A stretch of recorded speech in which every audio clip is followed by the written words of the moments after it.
بسم الله الرحمن الرحيم.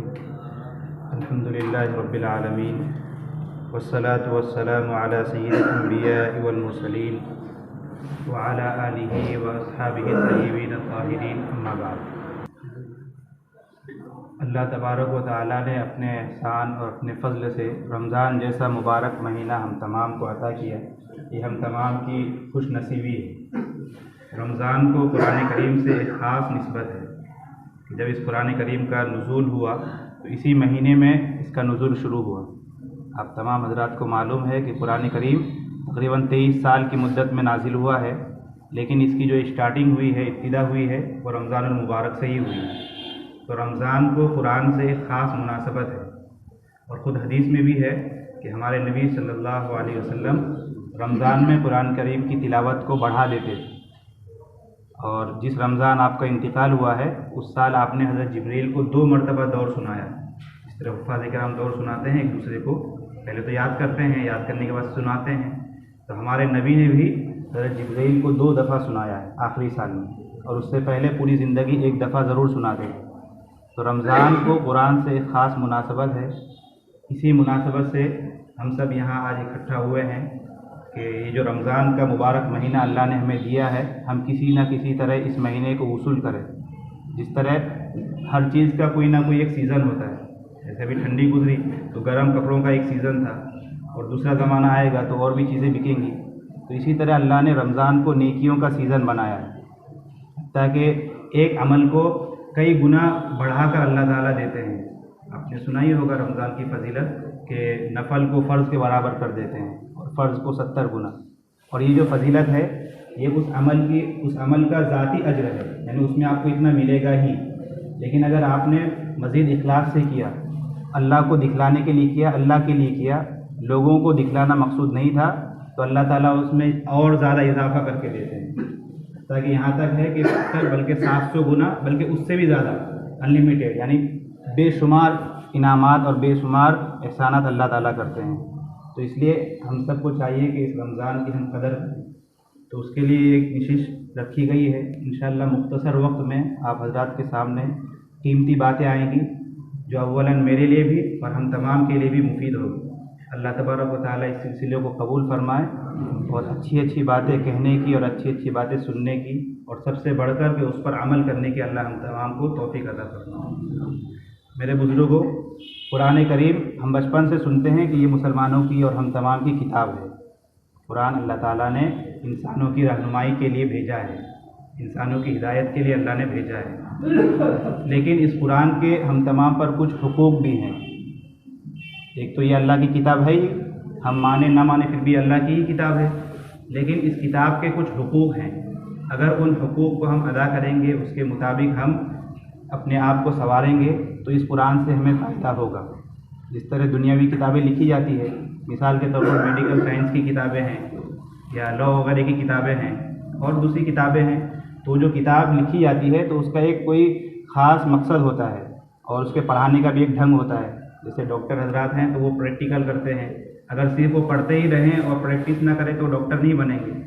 وکلا ہیں، وکیل حضرات ہیں، تو قانون کی کتابیں وہ رٹ تو لیں لیکن کبھی کورٹ نہ جائیں، وہاں جا کر پریکٹس نہ کریں، تو پھر ان کو کوئی وکیل نہیں کہے گا.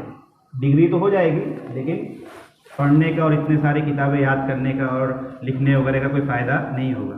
تو اسی طرح اللہ تعالیٰ نے یہ کتاب، یہ قرآن جو ہمیں دیا ہے، اس کے بھی کچھ حقوق ہیں. اگر ہم ان حقوق کو ادا کریں گے تو اس کتاب سے ہمیں فائدہ ہوگا. جیسا کہ قرآن خود کہتا ہے کہ ھدی للمتقین، یہ کتاب جو ہے متقیوں کے لیے، یعنی ڈرنے والوں کے لیے، ایمان والوں کے لیے ہدایت ہے. لیکن کب؟ جب کہ ہم ان شرائط کے مطابق عمل کریں گے تب. تو اس قرآن کریم کے بھی کچھ حقوق ہیں.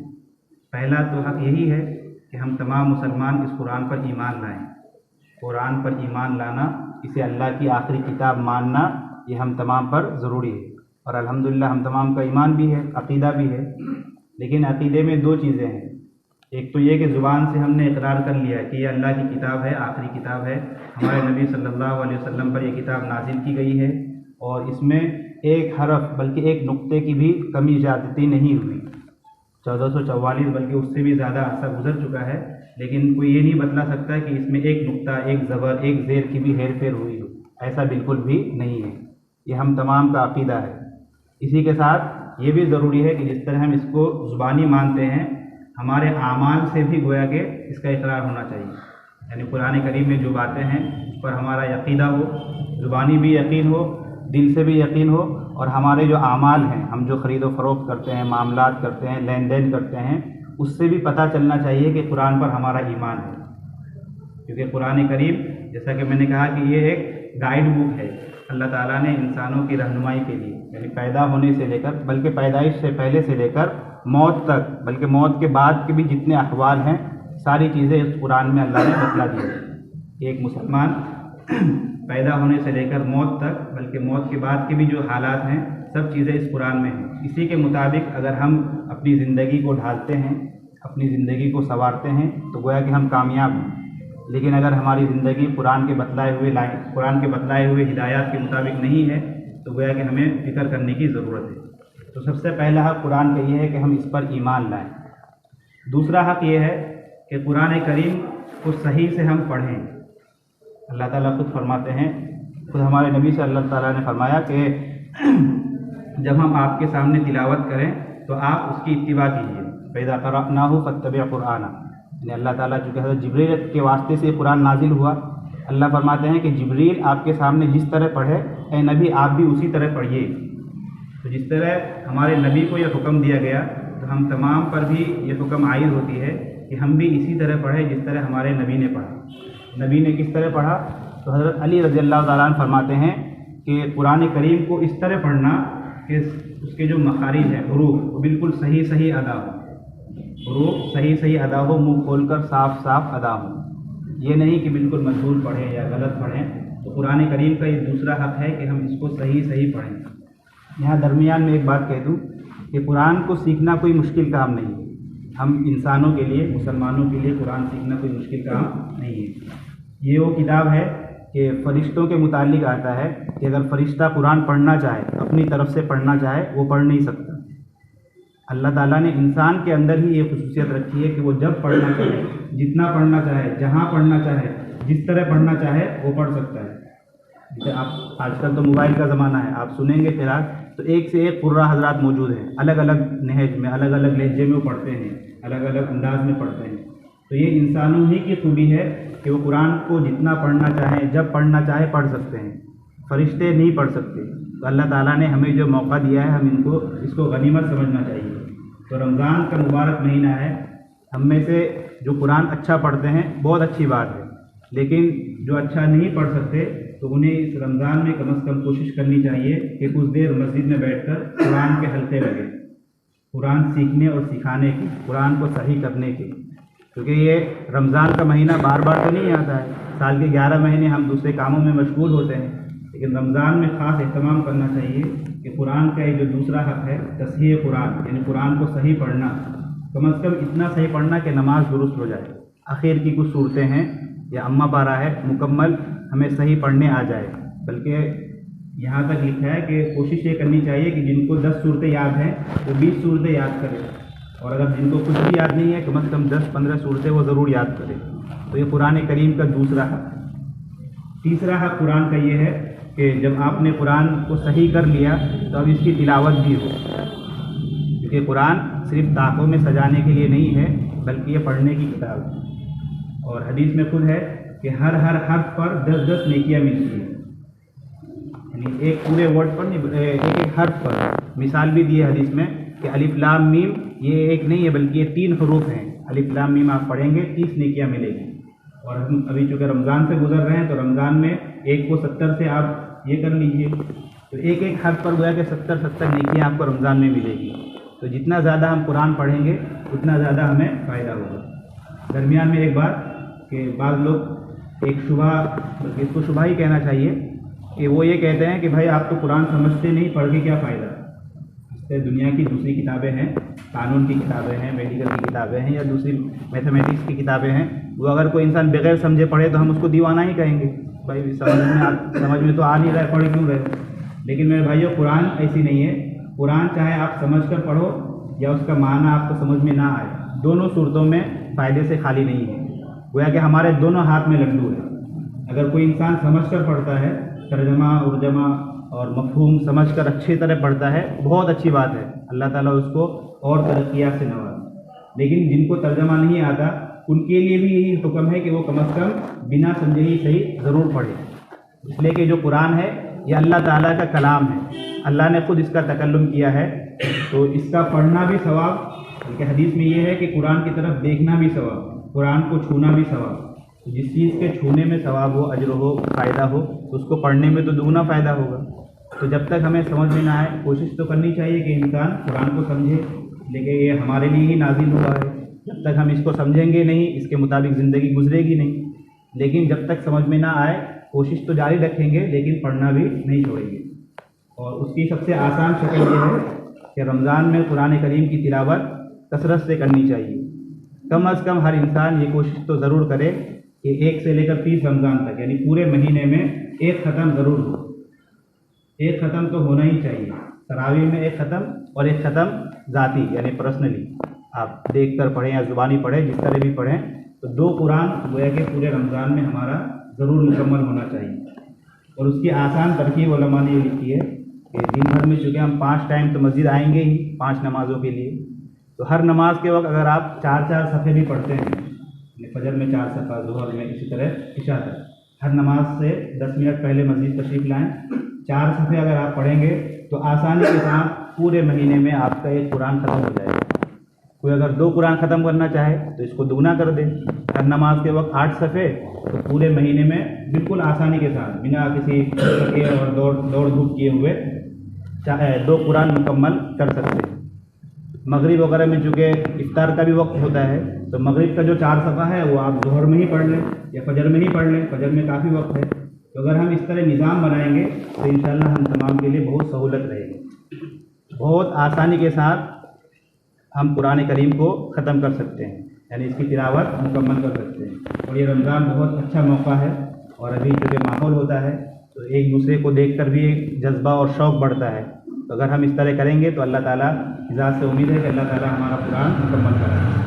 ہم تمام عزم کریں کہ کم از کم 1 یا 2 قرآن تو ہم ضرور تلاوت کریں گے انشاءاللہ العزیز۔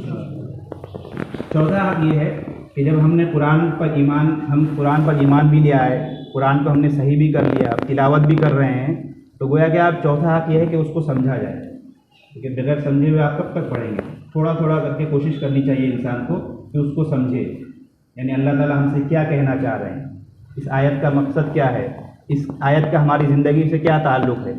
پورا قرآن اگر آپ کو سمجھ میں نہیں بھی آتا ہے لیکن اتنا تو اس کے جو مضامین ہیں اتنے تو آپ کو سمجھ میں آنے چاہیے کہ اللہ تعالیٰ ہم سے کیا چاہتے ہیں، ہم کس طرح قرآن کے مطابق اپنی زندگی کو ڈھال سکتے ہیں۔ اس کی 2 شکلیں ہو سکتی ہے، ایک تو یہی کہ ہم قرآن کریم کے حلقے لگائیں، قرآن کریم کے حلقے لگائیں، ایک آدمی سمجھائے اور ہم تمام بیٹھ کر سنیں۔ دوسرا یہ ہو سکتا ہے کہ کسی مولانا سے پوچھ کر کہ بھائی کون سی تفسیر پڑھنی چاہیے، کون سا ترجمہ ہمیں دیکھنا چاہیے، علماء کی نگرانی میں ہم قرآن کریم کا ترجمہ اور تفسیر دیکھیں۔ میں علماء کی نگرانی میں اس لیے کہہ رہا ہوں کہ بہت سارے لوگوں نے قرآن کے ترجمے لکھے، حتیٰ کہ قادیانیوں نے بھی قرآن کے ترجمے لکھے۔ اگر آپ گوگل میں سرچ کرو گے انگریزی میں قرآن کریم کا ترجمہ، سب سے پہلے انہی لوگوں کا ترجمہ آتا ہے، ان لوگوں نے اس طرح اس میں فیچر وغیرہ ڈال رکھا ہے، پہلے ان کا ہی ترجمہ آئے گا۔ ظاہر سی بات ہے قادیانی جب ترجمہ کرے گا تو وہ ختم نبوت پر ڈاکہ ڈالے گا، تو اگر ہر آدمی کا آپ ترجمہ دیکھنے جائیں گے تو ہو سکتا ہے کہ ہم سے کہیں غلطی ہو جائے، اس لیے علماء سے پوچھ کر، سب سے بہتر ہے امام صاحب سے پوچھیں، اس لیے کہ محلے کے جو امام ہوتے ہیں وہ گویا کہ پورے محلے کے ذمہ دار ہیں۔ آپ کوئی بھی کام کریں دینی کام، ان سے پوچھ کر ان کے مشورے سے، تو علماء کی نگرانی میں ترجمہ اور تفسیر دیکھیں گے تو بہت زیادہ فائدہ ہے۔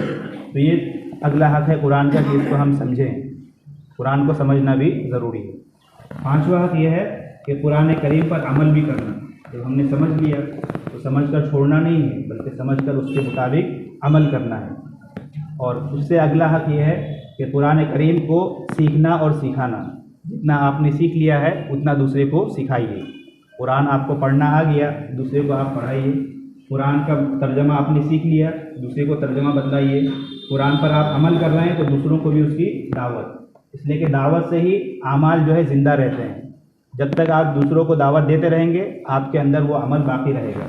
جو ہی آپ نے دعوت دینا چھوڑ دیا وہ کہ دھیرے دھیرے دھیرے دھیرے آپ بھی سست پڑ جائیں گے۔ تو اگلا حق یہ ہے کہ ہم اس کی تبلیغ کریں، تبلیغ ایک تو اپنے مسلمان بھائیوں میں بھی اور دوسرے جو غیر مسلم ہیں ان میں بھی قرآن کی تبلیغ کی ضرورت ہے۔ قرآن کریم ہر ایک کی کتاب ہے، ہدی للناس، قرآن میں ایک دوسری جگہ ہے ہدی للناس، کہ قرآن تمام لوگوں کے لیے ہدایت ہے، چاہے وہ ایمان والے ہوں چاہے ایمان والے نہ ہوں۔ تو اگر ہمیں کبھی موقع مل جائے اپنے غیر مسلم بھائیوں سے بات کرنے کی، ان کو سمجھانے کی، تو ہم قرآن کریم کا ان سے تعارف کرائیں۔ ہندی وغیرہ میں ترجمہ دستیاب ہے، ترجمہ ان کو دیں تاکہ وہ پڑھیں۔ لیکن ایک بات کا وہاں خیال رہے کہ آدمی دیکھ کر کسی شریر اور بدماش کو نہیں دینا ہے، ورنہ پھر وہ شرارت کرے گا، قرآن کی بے حرمتی کرے گا۔ جس کے اندر طلب ہو اسی کو دینا ہے، بلکہ پہلے اس کے اندر طلب پیدا کرنی ہے، اس کے بعد قرآن کا ترجمہ وغیرہ ان کو آپ دے سکتے ہیں۔ آخری حق یہ ہے کہ قرآن کریم کی حفاظت کی جائے۔ جتنا قرآن ہم نے سیکھا ہے، جتنا ہم یاد کر چکے ہیں، جتنے پر ہمارا عمل ہے، اس پر ہم اس کی حفاظت کریں اور دوسروں پر بھی اس کو پہنچائیں۔ تو یہ قرآن کریم کے بنیادی چند حقوق ہیں جو میں نے مختصراً آپ حضرات کے سامنے بیان کیے ہیں۔ اللہ تعالیٰ ان تمام حقوق پر عمل کرنے کی ہم تمام کو توفیق عطا فرمائے۔ چلیے اب شروع کرتے ہیں۔ سورہ فاتحہ کا آج ترجمہ دیکھ لیں اور اس کا خلاصہ 2 منٹ 5 سے 7 منٹ میں انشاءاللہ مجلس برخاست ہو جائے گی۔ سورہ فاتحہ جو کہ ہم ہر نماز میں پڑھتے ہیں، اس لیے اس کا ترجمہ ذرا غور سے دھیان سے، تاکہ یہ ترجمہ ہمیں یاد بھی رہے اور نماز میں ہمارا دھیان لگے۔ یہ ترجمہ یاد رکھنے اور سمجھنے کا اصل جو فائدہ ہوگا ہمیں نماز میں ہوگا۔ نماز میں ہمارا دھیان نہیں رہتا، بلکہ کبھی رکعتیں بھی بھول جاتے ہیں، لیکن جب ترجمہ آپ سمجھ کر پڑھیں گے قرآن میں تو ذہن ایک ہی طرف متوجہ رہے گا۔ لیکن ہمارا جو ذہن ہے 2 کام ایک ساتھ نہیں کر سکتا ہے۔ اگر ہم ترجمہ کو ذہن میں دوڑائیں گے اور جو ہم پڑھتے ہیں اس پر غور کریں گے تو نماز میں بھی دل جمے گا، اس لیے غور سے سماعت کرنا۔ اللہ تعالیٰ فرماتے ہیں اعوذ باللہ من الشیطان الرجیم، بسم اللہ الرحمن الرحیم، الحمدللہ رب العالمین۔ تمام تعریفیں اس اللہ کے لیے ہے جو تمام جہانوں کا رب ہے۔ الرحمن الرحیم، جو بڑا مہربان نہایت رحم کرنے والا ہے۔ مالک یوم الدین، جو یوم جزا یعنی قیامت کے دن کا مالک ہے۔ ایاک نعبد و ایاک نستعین، اے اللہ ہم تیری ہی عبادت کرتے ہیں اور تجھ ہی سے مدد طلب کرتے ہیں۔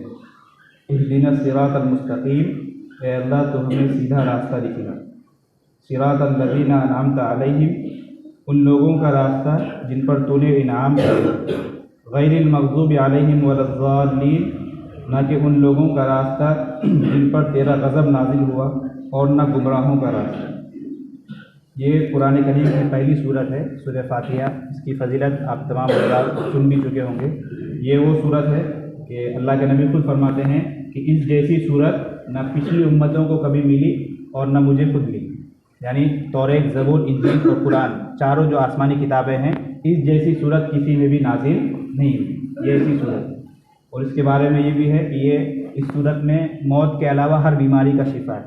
آج ہم میں سے ہر آدمی پریشان ہے، تو اگر کوئی بیمار ہو، کوئی پریشان ہو، تو سورہ فاتحہ پڑھ کر اگر ہم دم کر دیتے ہیں پانی میں یا خود اسی مریض کو، تو اللہ کی ذات سے امید ہے، اگر ہم یقین کے ساتھ کریں گے تو اللہ کی ذات سے امید ہے کہ اس کو شفا ہو جائے گی۔ یہ اس صورت کی فضیلت ہے۔ خلاصہ اس کا یہی ہے کہ اس صورت میں اللہ تعالیٰ نے 3 بنیادی عقیدوں کو ذکر کیا ہے۔ اسلام کے 3 بنیادی عقائد ہیں۔ ایک تو ہے عقیدہ توحید کہ اللہ کی ذات ایک ہے، کرنے دھرنے والی ذات اللہ کی ہے، روزی دینے، جلانے، مارنے، اور ہمارا جو عقیدہ ہے عقیدہ توحید، پرستش کے لائق، پوجے کے لائق اور عبادت کے لائق اللہ ہی کی ذات ہے۔ دوسرا بنیادی عقیدہ ہے اسلام کا عقیدہ رسالت، کہ اللہ تعالیٰ نے حضرت آدم علیہ السلام سے لے کر ہمارے نبی صلی اللہ علیہ وسلم تک انبیاء کا ایک سلسلہ جاری کیا تھا، جو لوگوں کو، بھٹکے ہوئے لوگوں کو اللہ کے راستے پر، اللہ کے دین سے جوڑتے تھے۔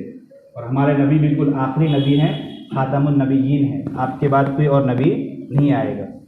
یہ 2 عقیدے۔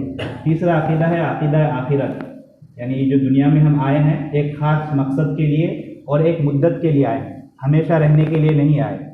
خاص مقصد تو وہی قرآن نے خود کہا کہ انسانوں کو اور جنات کو محض اللہ نے اپنی عبادت کے لیے بھیجا ہے۔ وہ کہ یہ جو دنیا ہے ہمارے امتحان کے لیے، یہ ایک امتحان حال ہے، اور یہاں ہمیشہ نہیں رہنا ہے۔ اصل جو زندگی ہے وہ آخرت کی ہے۔ تو اسلام کا تیسرا بنیادی عقیدہ عقیدہ آخرت ہے، اور عقیدہ آخرت ہی وہ عقیدہ ہے کہ جس کی وجہ سے انسان نیک عمل کر پاتا ہے۔ مثال کے طور پر اگر آخرت کا ڈر اور آخرت کا خوف نہ ہو تو ممکن ہے کہ بہت سارے لوگ جو ہیں دین کے کام سے نہ جڑیں۔ اس کی مثال دی جا سکتی ہے، جیسے ہمارے ملک میں قانون ہے، ہر ملک میں اپنا اپنا قانون ہوتا ہے ہر جگہ کا، تو بہت مرتبہ انسان کیا کرتا ہے، اس قانون کو توڑ دیتا ہے۔ جیسے مثال ٹریفک کا قانون ہے، دیکھا کہ پولیس والے نہیں ہیں تو انسان ٹریفک کا قانون توڑ کر آگے بڑھ جاتا ہے۔ لیکن اسلام نے ایک ایسا عقیدہ دیا، عقیدہ آخرت، کہ بھائی تمہیں اس دنیا میں بس ایک خاص مدت تک رہنا ہے، اس کے بعد تمہیں ہمارے پاس ہی آنا پڑے گا۔ اس عقیدے کو اور اس آخرت میں جمع ہونے کو، اللہ کے سامنے پیش ہونے کو اور حساب کتاب دینے کو ہمیشہ اپنے خیال میں رکھنا۔ تو یہ جو عقیدہ ہے، اس کی وجہ سے ہم نیک کام کر پاتے ہیں، گویا کہ ہمیں نفسیاتی طور پر ایک پاور ملتا ہے کہ ہم نیک کام کریں، کیونکہ ذہن میں ایک یہ ڈر اور خوف سما رہتا ہے کہ یار اگر ہم غلط کام کریں گے تو اللہ کے سامنے کیا منہ دکھائیں گے، اللہ کو بھی تو جواب دینا ہے۔ تو اس خوف سے ہم نیک کام کر پاتے ہیں۔ یہ بنیادی طور پر 3 عقیدے ہیں اسلام کے: عقیدہ توحید، عقیدہ رسالت اور عقیدہ آخرت۔ ان تینوں کو اللہ تعالیٰ نے اس صورت میں بنیادی طور پر بتلایا ہے، اور پورے قرآن کریم کا خلاصہ بھی سورہ فاتحہ ہی ہے۔ لیکن اگر آپ پورے قرآن کو کھنگالیں گے تو پورے قرآن میں 4 باتیں ہیں۔ ایک تو ہے عقائد، مسلمانوں کو کیا کیا عقیدہ رکھنا چاہیے، 3 چیزوں پر یقین کرنا چاہیے، 3 چیزوں پر یقین نہیں کرنا چاہیے۔ دوسرا ہے احکام، کہ ہمیں کیا کرنا ہے اور کیا نہیں کرنا ہے، کس طرح زندگی گزارنی ہے، کس طرح زندگی نہیں گزارنی ہے۔ تیسری چیز ہے ترغیب و ترہیب، یعنی اللہ تعالیٰ نے پچھلی قوموں کے، پچھلی امتیوں کے احوال ذکر کیے ہیں اور انسانوں کو ڈرایا ہے کہ دیکھو اگر بروں کی طرح چلو گے تو تمہارا بھی حشر برا ہوگا، بھلے لوگوں کے ساتھ دو گے، بھلے لوگوں کی طرح چلو گے تو تمہارا بھی انجام اچھا ہوگا۔ اور چوتھا ہے کہ اللہ تعالیٰ نے نصیحت کی ہے لوگوں کو کہ تمہیں زندگی کس طرح گزارنی ہے، نصیحت کی، یعنی پیار سے، محبت سے اللہ تعالیٰ نے سمجھایا ہے۔ تو یہ 4 باتیں سورہ فاتحہ میں آ گئی ہے، گویا کہ سورہ فاتحہ پورے قرآن کریم کا خلاصہ ہے۔ تو آج کی تفسیر کا، آج کی نشست کا خلاصہ یہی ہے کہ ہم قرآن کریم کو زیادہ سے زیادہ وقت دیں، اور خاص طور پر رمضان المبارک میں قرآن کریم کو زیادہ سے زیادہ وقت دیں۔ ہمارا جو معمول گزشتہ رمضان میں تھا، مثلا ہم نے گزشتہ رمضان میں 1 قرآن 2 قرآن مکمل کیا تھا، تو کوشش کریں کہ اس رمضان میں اس میں اضافہ ہو، کمی نہ ہو۔ آپ نے گزشتہ رمضان 2 قرآن ختم کیا ہے تو اس سال، اس رمضان 2 کے بجائے 3 کے بجائے 4 قرآن پڑھیں۔ جتنا زیادہ ہم قرآن کو وقت دیں گے اتنا زیادہ ہمارے اندر نورانیت آئے گی، جتنی نورانیت آئے گی اتنی ہماری زندگی میں چین، سکون اور برکت آئے گی۔ اللہ تبارک و تعالیٰ سے دعا ہے اللہ تعالیٰ ہمیں قرآن کریم کے مطابق زندگی گزارنے کی توفیق عطا فرمائے، صحیح سنی باتوں پر عمل کرنے کی توفیق عطا فرمائے۔ دعا کو دعوانا